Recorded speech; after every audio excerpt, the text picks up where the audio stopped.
Bonjour à tous, bienvenue à cette session Microsoft Fabric. On va démystifier ce qu'est Fabric. D'abord, je me présente. Je suis Éric Charbonnier, je suis CTO pour la France sur les offres de data et d'intelligence artificielle. Alors, je pourrais vous parler longuement d'IA générative, mais ce n'est pas le sujet du jour. Alors, on en verra un petit bout en pratique dans la démo de fin de session. Donc Microsoft Fabric a été annoncé le 23 mai dernier, donc à la conférence des développeurs. À ce jour, c'est un produit que tout un chacun peut appréhender s'il est déjà utilisateur de Power BI Pro ou Premium. Donc ça, on pourra répondre à vos questions en fin de séance si vous ne savez pas comment faire. Donc c'est un produit qui est en preview et qui continue à être en preview et qui sera probablement en GA. Je ne vais pas lancer des scoops aujourd'hui, mais on s'attend à ce qu'il y ait une GA pour la fin de l'année. Alors l'agenda est le suivant. C'est super simple, comme Fabric d'ailleurs. Donc on va présenter les grands concepts de ce qu'est Microsoft Fabric. Donc qu'est-ce qu'il y a dans Fabric. Et puis après, je me suis dit qu'on était à Nantes, donc on va faire une démo un peu contextualisée. Et donc, il y aura un petit côté marin. Vous sentez déjà les embruns dans la démo.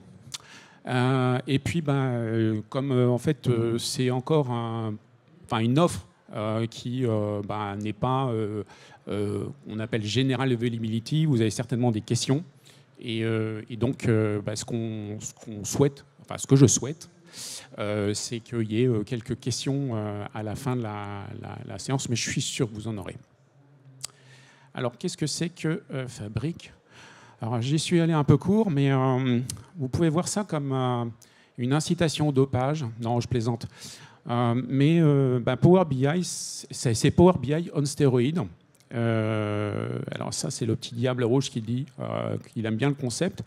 Effectivement, aujourd'hui, quand vous activez en fait la capacité Fabric depuis Power BI, vous n'avez rien fait d'autre que de cliquer sur un bouton et activer la fonctionnalité Fabric. Donc, il va venir avec plein de capacités nouvelles que vous n'avez jamais imaginées avant. Et si on résume ça à juste un Power BI étendu, je dis qu'on a un petit peu raté la marche, puisque mon objectif aujourd'hui, c'est de ne pas être réducteur et de vous montrer en fait toute la puissance de l'outil. Alors l'articulation, elle est assez simple de Fabric.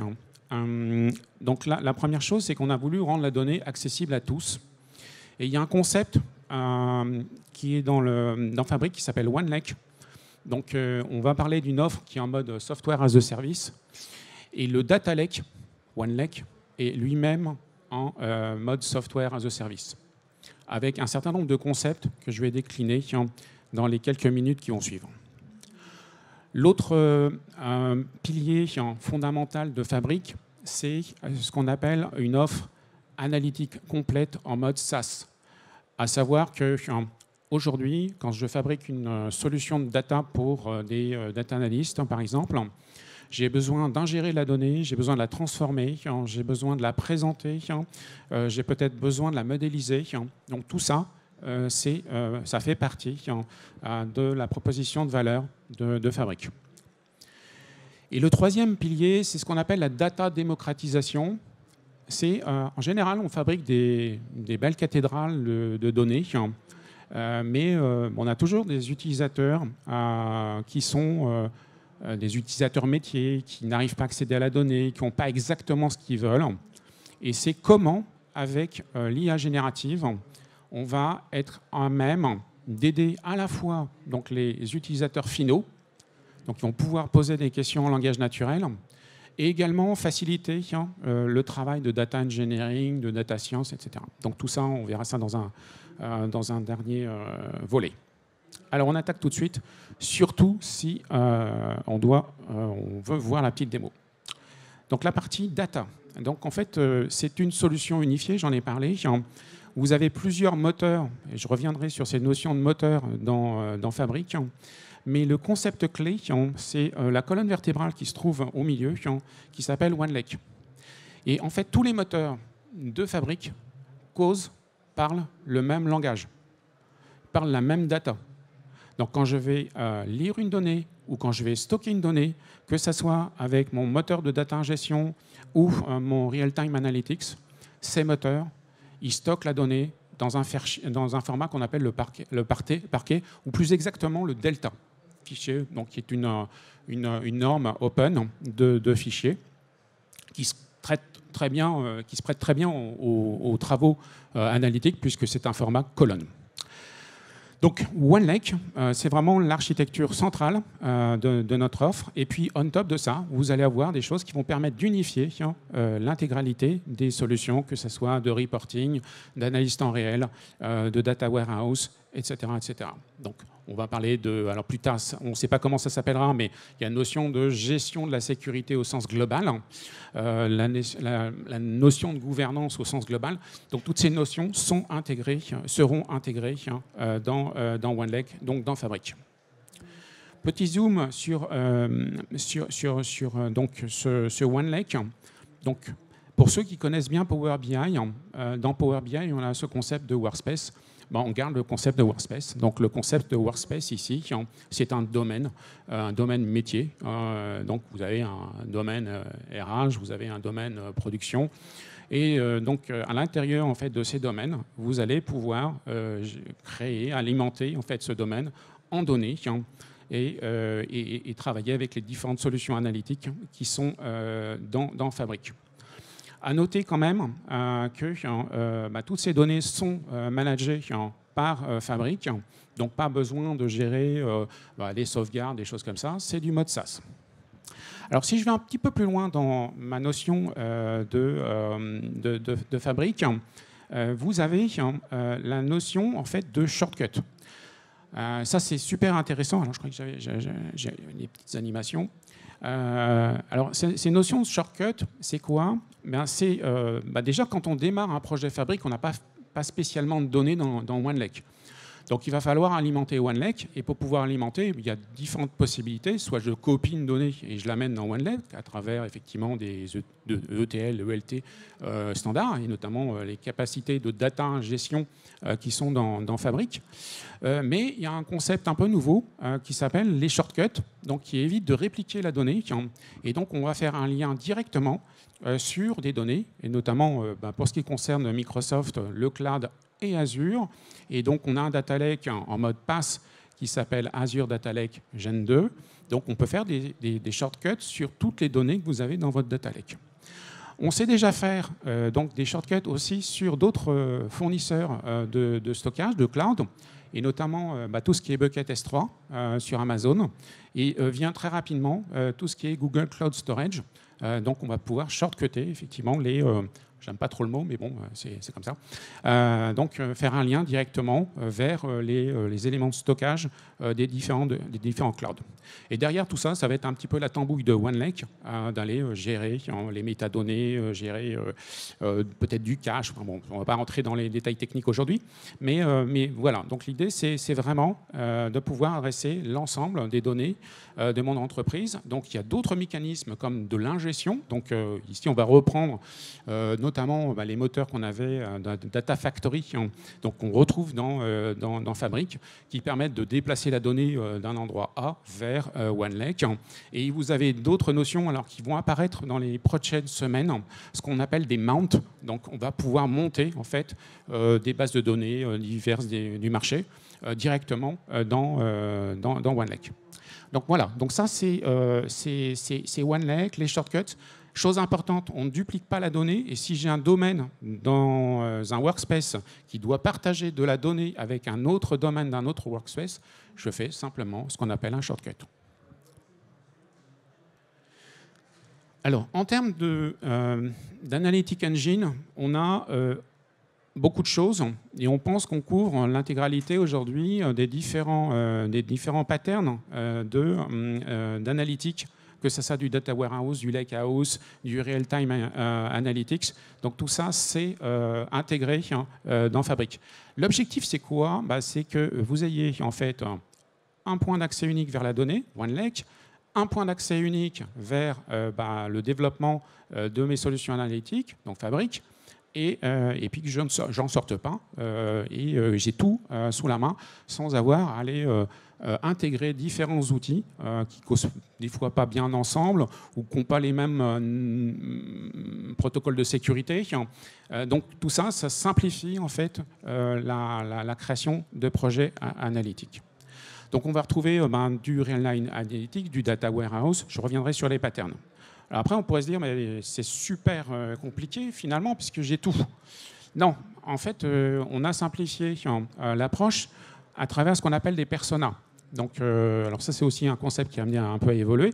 Mais l'idée, c'est que vous puissiez avoir, en fonction de votre profil, utilisateur de Fabric, avoir directement les outils qui vous concernent. Si je suis data scientist, je n'ai pas besoin d'avoir des choses qui sont peut-être liées à la data intégration ou au data warehouse. Donc, on a vraiment cette notion de persona qu'on peut directement activer dans Fabric.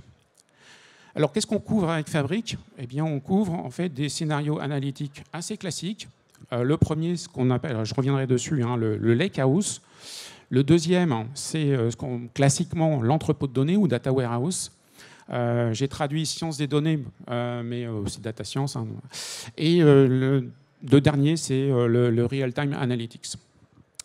Alors, si on regarde bien les patterns, donc sans sortir de Fabric, donc j'ai des sources de données. Eh bien, ces sources de données, soit elles sont activables à travers les fameux shortcuts dont j'ai parlé, soit je crée un petit pipeline depuis Fabric pour alimenter en fait un espace, mon lakehouse, dans un domaine. Donc dans un workspace de Fabric. Après, je vais faire mes transformations, je vais analyser cette donnée et puis je suis capable de les restituer, par exemple, directement depuis Power BI, des visus de données qui sont dans ce lake. Alors, il y aura peut-être des questions à la fin sur comment on fait sans data warehouse. Voilà, j'y répondrai, mais on ne va pas rentrer trop dans le détail technique pour l'instant. L'entrepôt de données, c'est à peu près la même chose. Alors, la différence essentielle, c'est que dans le premier cas, on est plutôt sur une approche, je dépose des fichiers, ils ne sont pas forcément dans un modèle au sens SQL, un modèle en étoile, etc. Je veux rapidement en fait, travailler sur des modèles tabulaires. J'ai plutôt une expérience de type développeur, sachant coder en Python pour pouvoir faire mes transformations. Donc ça, c'est vraiment le lakehouse. L'entrepôt de données, tout le monde connaît, c'est une expérience assez classique où je vais essayer de ramener donc, ma donnée dans OneLake.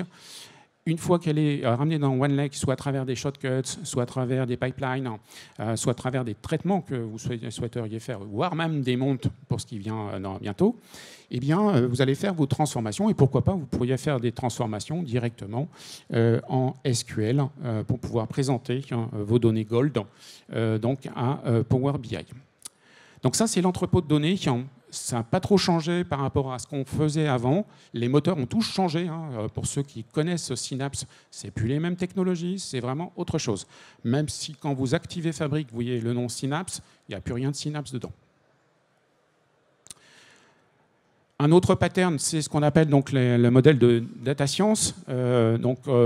C'est pareil, j'ai de la donnée dans mon lakehouse, j'ai des notebooks et je vais pouvoir donc développer à la fois mes modèles et donc mes expérimentations directement avec Fabric sans sortir de Fabric et tout ça avec une approche MLflow intégrée. Et puis, le dernier, c'est celui que je vais vous mettre en exemple dans ma démo, c'est une analyse en temps réel. Donc, on a des sources de données qui sont un peu partout,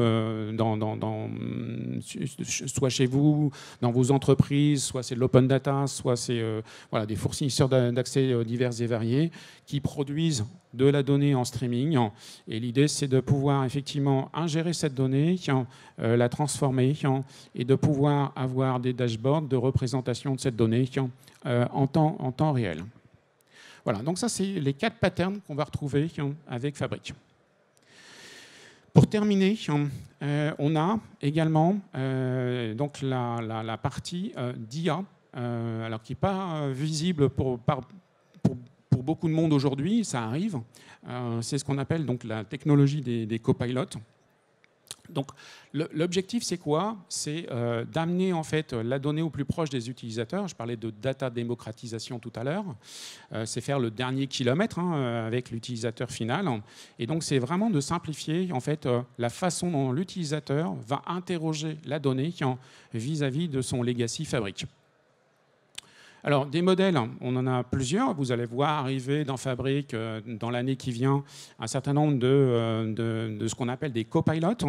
Vous allez voir, alors, le plus visible, celui dont tout le monde parle aujourd'hui, c'est le copilot intégré à Power BI. Donc, je ne sais pas si vous l'avez vu, mais c'est un copilot qui permet, donc en langage naturel, on dit ce qu'on veut en termes de dashboard et ça va fabriquer pour vous le rapport. Donc ça, c'est pas mal, mais il y en a d'autres, des copilotes, et notamment, quel que soit en fait le profil, le persona que j'utilise dans Fabric, je vais avoir des copilotes pour pouvoir m'assister. Donc tout ça, c'est basé sur des technologies d'IA générative. Derrière, c'est GPT-4 qui est utilisé. Ici, un exemple pour les développeurs. Donc, l'idée, c'est vraiment de se dire, j'ai des données, je les manipule. Pourquoi pas, je suis un développeur expérimenté, donc je code. Si, par contre, je veux avoir l'aide de l'IA, comme dans GitHub Copilot, par exemple, eh bien, je vais avoir cette aide pour pouvoir faire de l'analyse de mes datas, fabriquer les représentations graphiques, faire le cleaning, etc. Alors ça, vous n'y avez pas encore accès. Par contre, vous avez une petite fonction dans Fabric, tout le monde y a accès, ça s'appelle le Data Wrangler. Vous pouvez déjà regarder ce que ça fait. Donc vous êtes dans un notebook, vous avez donc un data frame. Le data frame, vous allez dans le petit menu Data, et dans Data, vous avez Data Wrangler, et vous vous retrouvez dans un Power Query qui va générer pour vous en fait tout le code en Python. Alors à venir du PySpark. Et donc, bien l'idée, puisqu'on s'appuie sur GPT-4, qui est en fait un modèle d'IA sur lequel on peut brancher en fait des plugins, c'est que vous ayez dans Fabric des capacités, j'allais dire une fabrique, une capacité de développer vos propres plugins. Et donc, un plugin qui permettrait d'aller interroger des données, je vais pouvoir le publier et pourquoi pas l'intégrer comme là où vous le voyez, dans Teams. Donc, ce qui permettrait, je sais pas moi, directeur d'un magasin et je veux savoir combien de pots de Nutella j'ai vendu aujourd'hui. Je pose ma question en langage naturel dans Teams. Derrière, ça va invoquer effectivement le plugin qu'on aura déployé dans Teams qui va lui-même aller interroger l'IA générative de Fabric. C'est comme ça qu'on répond effectivement au dernier kilomètre pour l'utilisateur final. Voilà, j'ai beaucoup parlé, il y a peut-être beaucoup de messages, beaucoup de raccourcis aussi, mais je vais vous montrer en fait une petite démo. Alors effectivement, j'étais très court.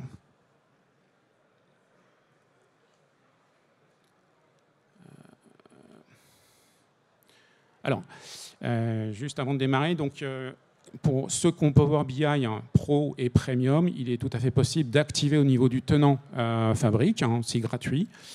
C'est gratuit jusqu'à ce que le produit devienne public, donc en public General Availability, donc supporté par Microsoft. Donc vous pouvez faire tous les tests que vous souhaitez aujourd'hui sans que ça vous coûte quelque chose en plus depuis vos instances Power BI.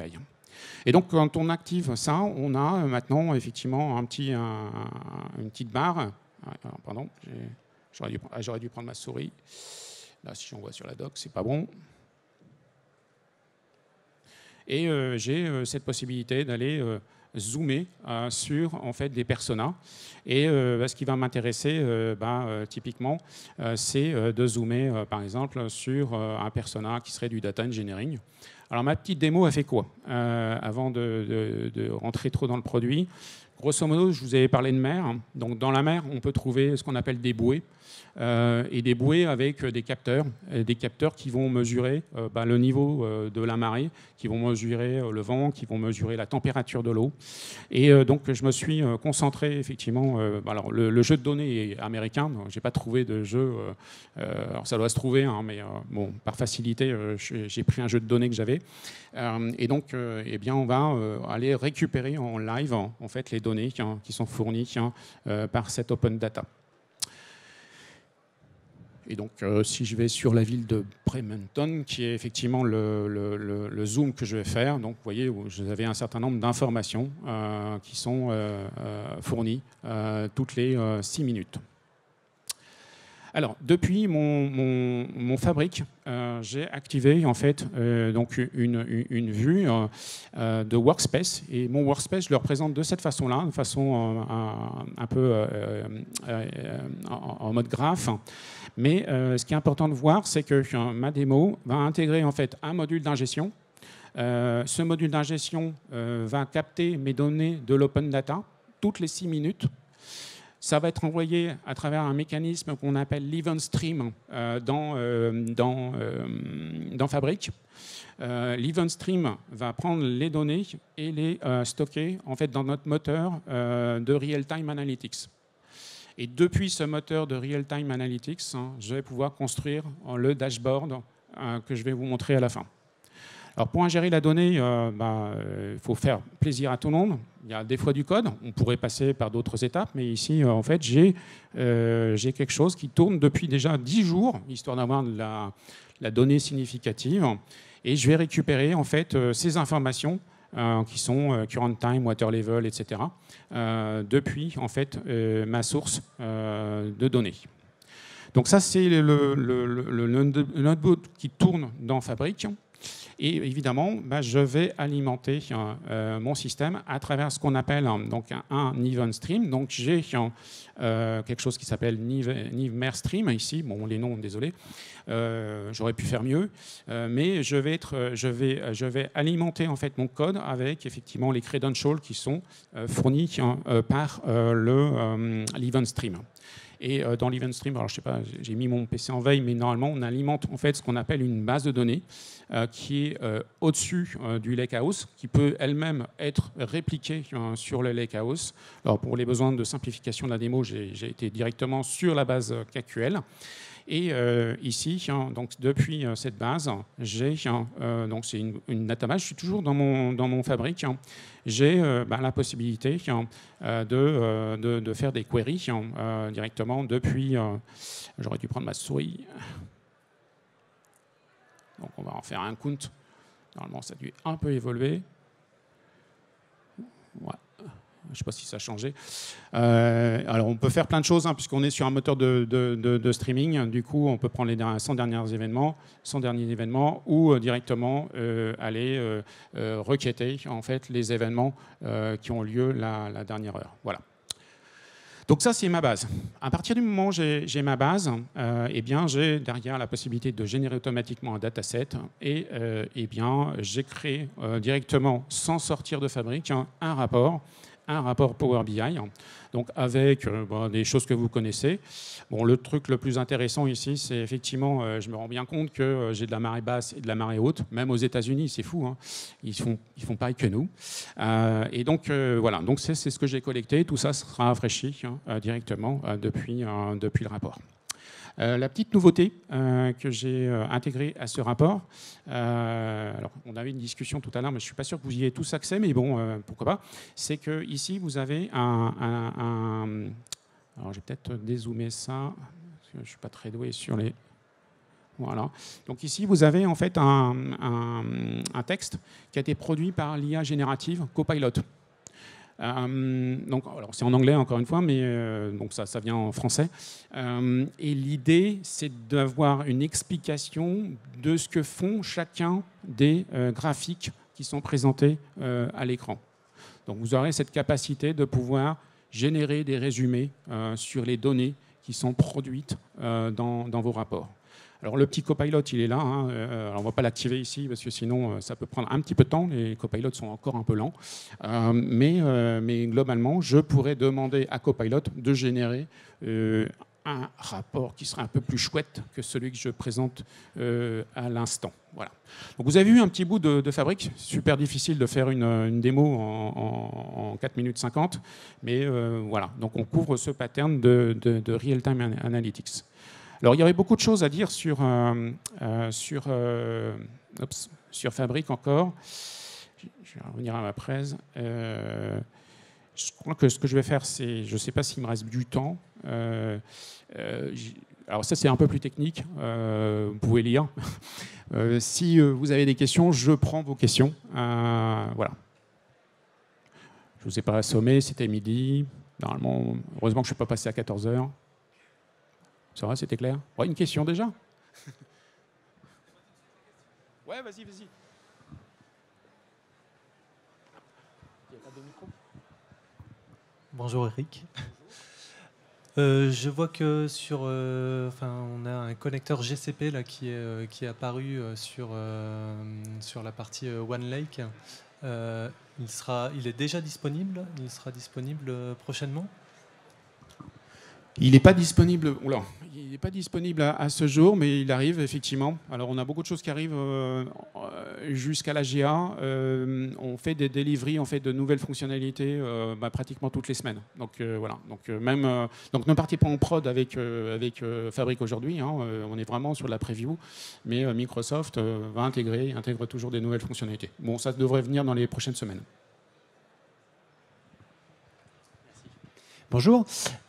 Question pricing un petit peu. On a compris que sur les données qui sont disponibles sur Internet, les capacités ont un certain coût. Qu'est-ce qui explique ce coût? Et on comprend que c'est du pay as you go, donc c'est un peu à l'utilisateur, à l'organisation en tout cas, de monitorer ses usages pour faire en sorte de limiter ses coûts. Qu'est-ce que c'est la stratégie de Microsoft par rapport à ça justement, et comment l'utilisateur peut véritablement limiter ses coûts? Ah, ça, c'est une super bonne question. C'est la question... Alors, il y a effectivement du pay-as-you-go, mais il y aura du reserve capacity. Donc ça, c'est les deux modes en fait, qui seront proposés. Après, tout n'est pas finalisé d'ici la GA. On fournit déjà dans Fabric des outils de monitoring pour voir qu'est-ce qui est consommateur en termes de ressources. Il faut voir que la solution aussi va avoir tendance à privilégier certains workloads versus d'autres. Et notamment tout ce qui est je vais dire temps réel, c'est-à-dire quand je suis utilisateur d'un dashboard, je veux ma réponse immédiatement. Un batch, comme mon batch qui tourne là, bon, ça n'a pas une grosse priorité. Voilà. Donc il peut être dépriorisé. Donc ça, c'est les mécanismes internes de Fabric qui font que on va essayer de gérer au mieux les ressources par rapport à ce que vous avez acheté réellement. Encore une fois, le mode de pricing n'est pas figé, il est encore à délibérer, on sera tout au mois de novembre, normalement. Merci. Moi, j'ai juste deux questions. La première, elle est plutôt technique par rapport au OneLake avec son organisation Workspace. Donc, je pense, après, j'ai peut-être une confusion entre OneLake, Data Lake. Donc, du coup, ça fait un peu confusion. Parce que mon Workspace est un peu plus organisé. Donc, du coup, juste avoir un peu d'explication là-dessus. Et la deuxième, par rapport à l'intégration de tous les composants qui sont hauts. Qu'est-ce qui est prévu en termes de gouvernance, par exemple? Est-ce qu'on peut s'attendre demain à faire de lineage automatique, à avoir en fait, des outils en fait, qui génèrent un dictionnaire de données au mode data catalogue automatiquement, etc. Ou c'est pas prévu? Alors, première question, c'est sur l'organisation. Alors, je suis allé très vite, effectivement. Donc, OneLake, c'est vraiment le data lake en mode SaaS. Donc, ça, derrière, vous avez un OneLake attaché à votre capacité Fabric partenant. Donc, il n'y en a qu'un. Et à l'intérieur, vous allez organiser tout ça par domaine métier, donc ce qu'on appelle des workspaces. Chacun va être administrateur de son workspace. Donc, je travaille aux ressources humaines. J'ai un groupe AD, Azure AD, d'utilisateurs, ressources humaines. Et ceux-là vont être à même de travailler directement dans le workspace. Si un utilisateur de ce domaine-là veut partager de la donnée avec un autre domaine, c'est faisable à travers les shortcuts. Sur l'autre question, alors, il y aurait beaucoup de choses à dire. Hein. Je pense qu'il y a un certain nombre de vidéos sur Internet. Alors, Il y en a certaines qui sont en anglais pour l'instant, mais on va faire beaucoup de com en français. Vous verrez des vidéos sur YouTube notamment sur toutes ces parties d'organisation du lake, sur les workloads. Je ne vais pas trop rentrer dans le détail aujourd'hui. Donc ça, vous allez avoir tout ça sur YouTube. Alors sur la stratégie, oui, on a des choses qui sont effectivement prévues. Sur tout ce qui est gouvernance, on va injecter un module qui s'appelle Purview chez nous. Et bien, vous allez retrouver en fait des concepts de Purview directement depuis Fabric. Il y avait des choses avec Power BI. Eh bien, on va étendre ça effectivement au data catalogue, au data sharing, au data qualité. Donc tout ça, c'est des choses qui viennent probablement courant 2024.